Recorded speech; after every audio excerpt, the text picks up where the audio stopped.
Ciao a tutti, bentornati sul mio canale, benvenuti in questo nuovo video nonché podcast. Infatti, come sempre, quando mi vedete con lo sfondo così sfocato, vuol dire che ci saranno poche immagini se non io che parlo, e sarà un video che potrete vedere sul canale YouTube oppure su YouTube Music come podcast, e quindi potrete ascoltare con le cuffiette senza bisogno di avere lo smartphone acceso, magari tenendolo in tasca, state stirando, state lavando, state facendo la fila alle poste, siete in viaggio, siete sull'autobus, pullman, in metropolitana, quello che volete voi, state facendo una passeggiata e quindi potete ascoltare tranquillamente.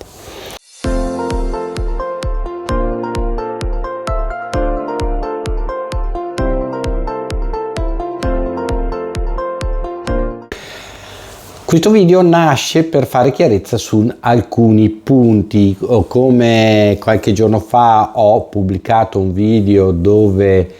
si citavano 5 punti, 5 cose da sapere sull'inferno, e ovviamente, come ben era previsto, si è scatenato, scusate il gioco di parole, l'inferno. Si è scatenato l'inferno nel senso che giustamente molti mi fanno notare che l'inferno di cui parlo io si discosta o entra in contrasto con l'inferno che hanno visto alcuni santi come Padre Pio, ad esempio, come Suor Faustina, ad esempio, e tutta una serie di cose dove l'inferno è molto fisico, è un inferno con i diavoli che torturano, che seviziano le persone defunte in peccato, che hanno commesso gravi errori durante la loro vita, ed è un inferno dall'aspetto dantesco, quindi dall'aspetto che noi ci aspettiamo nella cultura e nella tradizione. Io invece spiego da dove nascono la cultura e la tradizione, e dove invece l'inferno per Gesù era la Gehenna, che era la discarica, abbiamo detto, la discarica delle città, dove si accendevano questi fuochi per bruciare i rifiuti organici, i tessuti, i vecchi mobili, quello che restava, e dove era pianto e stridore di denti perché tutti i reietti della città o del paese, soprattutto i lebbrosi, che allora erano in un buon numero, si recavano per trovare qualcosa da mangiare, qualche rifiuto da mangiare, qualcosa magari con cui coprirsi o fasciarsi. Ed era appunto pianto e stridore di denti perché questa gente li urlava la propria disperazione. E invece io ho descritto un inferno non come un luogo fisico, ma come una condizione dell'anima a cui ci autocondanneremo con l'aiuto, con la supervisione di Dio o degli esseri di luce o di qualche angelo, di qualcuno che ci verrà mandato ad aiutarci nel confrontarci con la nostra vita passata e trascorsa, e quindi poi un percorso di correzione, di miglioramento.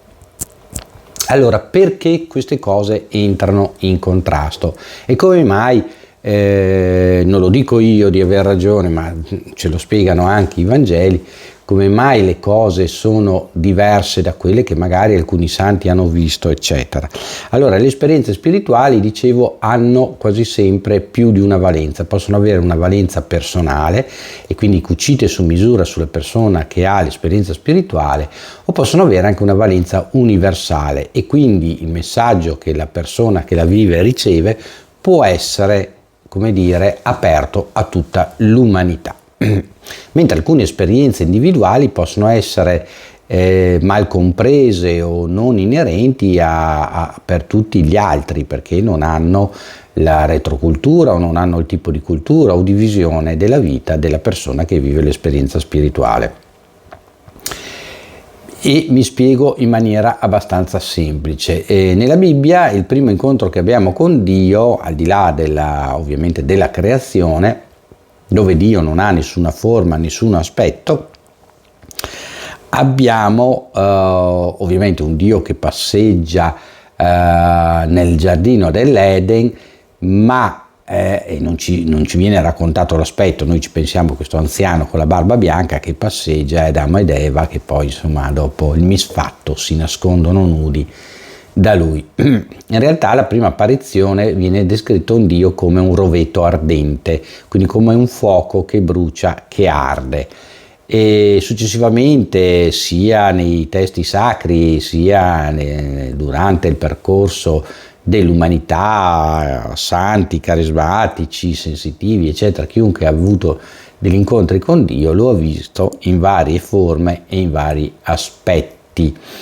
L'abbiamo visto con qualche forma di animale, l'abbiamo visto come forma di essere umano, l'abbiamo visto come bambino, come anziano, cioè Dio si è approcciato a noi esseri umani a secondo dell'occasione, del momento e da chi si approcciava, da chi doveva essere approcciato, quindi la cosa che sarebbe stata più capita e meglio accettata da chi veniva approcciato.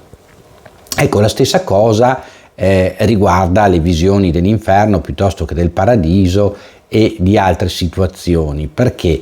Perché noi abbiamo poi un cervello con cui queste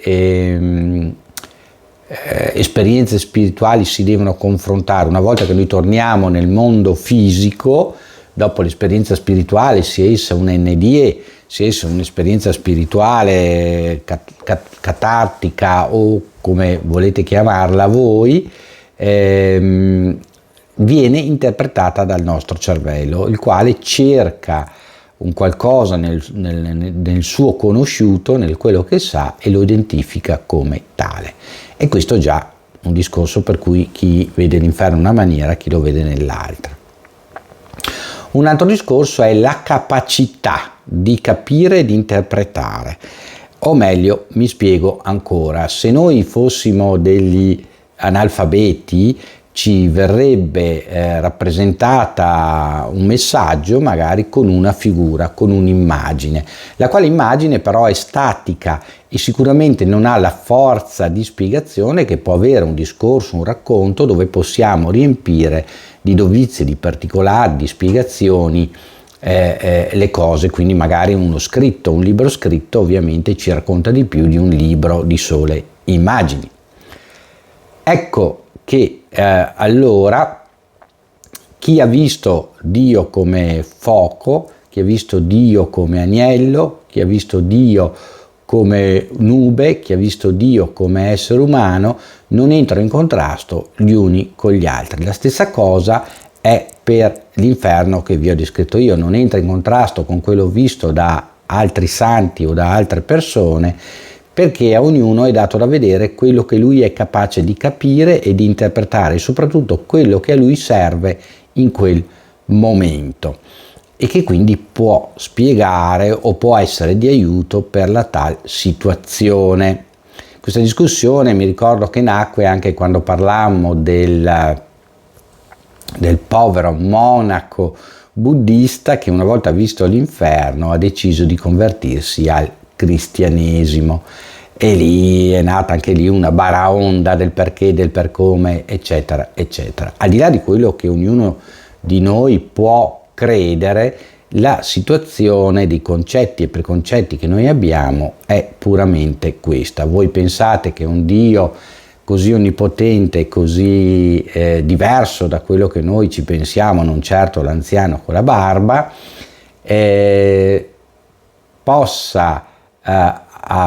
definire sia un luogo di sofferenza, di punizione come l'inferno, sia un luogo di gioia come potrebbe essere il paradiso, in singoli luoghi così ben definiti e così fisici, quando la vita sarà più che altro trascendente, quindi sì con una sua fisicità spirituale, non più una fisicità fisica, e quindi sarebbe tutto così limitato. Dio sarebbe veramente con la stessa intelligenza e capacità di un uomo, e questo sarebbe sottovalutare e sottoscrivere, sottolineare Dio in un contorno che non gli si addice. Quindi ecco perché le cose sono diverse e spesso entrano in contrasto. Padre Pio e Padre Gemelli, pur essendo due del clero della Chiesa cattolica apostolica romana, entrarono in contrasto. Padre Pio ora santo, Padre Gemelli ora beato, nel percorso di beatificazione e santificazione, quindi due santi della Chiesa possiamo definirli, entrarono in grande contrasto con due visioni completamente diverse della religione, della fede e via discorrendo.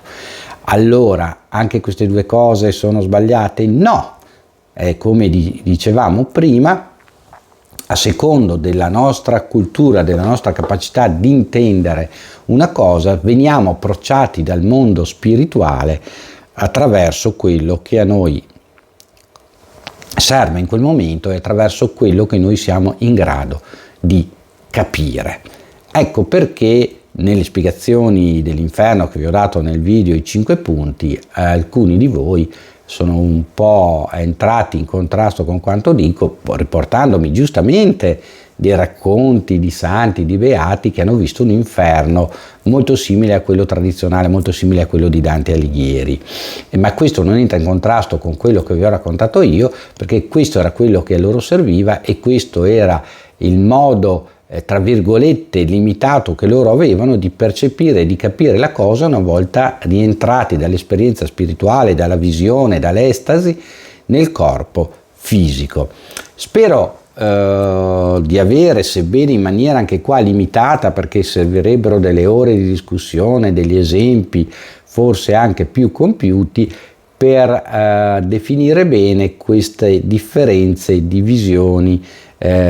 di esperienze spirituali dello stesso argomento. In questo caso parliamo dell'inferno piuttosto che del paradiso, piuttosto che di altre situazioni. E quindi spero di aver chiarito un pochino le cose. Ovviamente per capire meglio queste cose bisogna fare un percorso. Dico sempre che il percorso spirituale, ma anche il percorso dell'NDE, il percorso per capire Dio, per capire l'aldilà, per capire noi stessi, è un percorso, non è un domanda e rispondi, perché dobbiamo imparare le basi, dobbiamo imparare una lingua e solo una volta imparata la lingua possiamo capirne il significato, altrimenti non riusciamo a capire. Ed ecco spiegato anche perché tanti non capiscono, perché l'inferno non è un luogo fisico, non è una caverna con i diavoletti che ci pungono il sedere, intanto perché una volta morti non abbiamo più il sedere, ma sopravviverà la nostra anima, la nostra parte divina, e poi perché invece alcuni hanno queste visualizzazioni e altri hanno visualizzazioni diverse. Nelle stesse NDE vediamo spesso gente che non vede addirittura nell'inferno e nel paradiso, ma vede una serie di piani esistenziali, e attraverso una crescita, un lavoro spirituale, un imparare, come si fa qua nella vita fisica di tutti i giorni, si passa di grado, si passa da un livello esistenziale all'altro, si cresce e si migliora sempre. Questo alla base di quello che noi dobbiamo sapere e dobbiamo capire. Scrivetemi qua sotto nei commenti cosa ne pensate, vi mando un caro saluto, vi chiedo di iscrivervi al canale, di mettere un like perché sono un supporto che voi potete fare per il canale, condividete il video nei vostri social con i vostri amici. Per quanto mi riguarda ci vediamo in un prossimo video, ciao a tutti da Ermanno, o ci sentiamo in un prossimo podcast. Ciao!